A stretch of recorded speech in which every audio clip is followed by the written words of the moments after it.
question qui revient depuis démb ci guddi tout le monde me pose cette question à savoir ki ma doon wax ni moo ma faj bi ñu ma nee la ma daloon kortu la.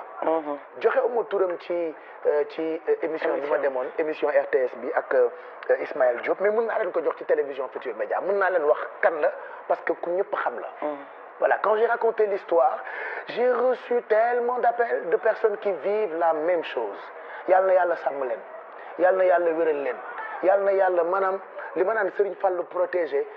yàlla na yàlla protégé leen yàlla na yàlla sàmm ñëpp yàlla nañu yàlla musal ci ay korte ci ay liggéey ci ay xaatim ci ay liggéey bu bon ci ay yàlla nañu yàlla suturaal yàlla nañu yàlla may wér. Donc comme j'ai raconté cette histoire-là ci sama tournée médiatique bi depuis hier ñëpp ak may laaj kan la. Alors Cheikh Alassane Sène la voilà histoire bi ci sama diggante ak Cheikh Alassane Sène la maa ngi koy ziar di ko ndokkeel muy nit ku baax koo xamante ni tey man dama am cofeel ci moom ndax ci loxoom la jaar ba daanaka ma génn ci loolu mooy kilifa gi ma woowoon ne ma kaay ma may la ma dem mu may ma 50 000 ne ma jëlal junni yi nga jox ko diw boo demee ka nga koy njëkk ko jox da koy bañ waaye keneen moo lay may cox bi moom Cheikh Alassane Sène voilà donc dama leen bëgg a baaxee tur bi noonu parce que tout le monde me pose la question à savoir kan la ban kilifa la c'est-à-dire booy toog di wax say problème tu te rends compte que am nañu la ko ëppale moo tax gëm leen ni yàlla du technique lu mu àttanul.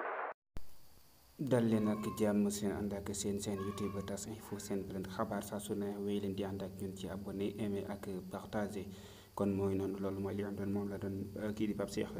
Diallo daan fi tourner autour du pot ci xam ne ki nga xam te ne moom moo ko daal di faj daal di xam leen kon jamono ji daal di tur ba kii la mu di kii di Serigne Alassane Sène moom nga xam te ne ñu bëri xam nañ ko ci réew mi di Sénégal loolee daal dina koy xamle ci ak it yi nga xam te ni moo ci nekk lépp daal dinay leeral naka noonu tamit xamle ci ni kat ñëpp ñaanal leen ñu yàlla musal leen ci jëm ci aaju cat ak yee ci aju yooyu yëpp nga xam te ni ñoom ñooy xeetu loole lépp daal dina ci ñaan moom mi di Pape Cheikh Diallo muy loo xam te ne nag lu méttee métti la li nga xam te ne dal na koy jamono ku ne gisal na tamit ba mu ciy jugee tournée bi nga xam te ne daal nekkoon def ndaxte xam ngeen ni Pape Cheikh gannaaw boo xam te ne loolee natt boobu daal nekkoon dal ñu bëri doon na tournée bind ci naan kat ñàkk na ba kanam ñii naan dof na ñii naan lee yu bëri yoo xam te ne xam la naan ko ci waaye loolu lépp moom Pape Cheikh doonu ci wan yéey yàbbi ba ni nga xam te ne noonu la ñëwaat ci Sénégal daal di toogaat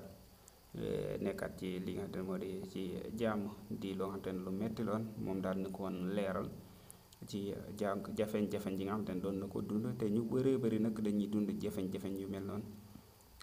ñu ci bëri nag en silence rek lay doon mu di li di wàllum li ñu tuddee léeg-léeg ak dépression ñeneen ñi li nga xam te ne moo di média yu bëri yi daal lay jàpp wala tamit ñàkk a reposé yeneen yu bëri yoo xam ne mën nay laxasu ci mbir moomee waaye moom daal dina xam le li nga xam te ne moo waral mu daal di wér moo ko daal di may affaire jooju nga xam te ne daal ne koy am ñu koy ñaanal moom Pape Cheikh suñu borom gën a guddal fan wi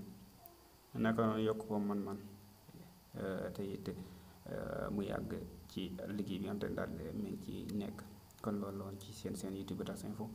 bul fàtte abonné jaa ngeen jëf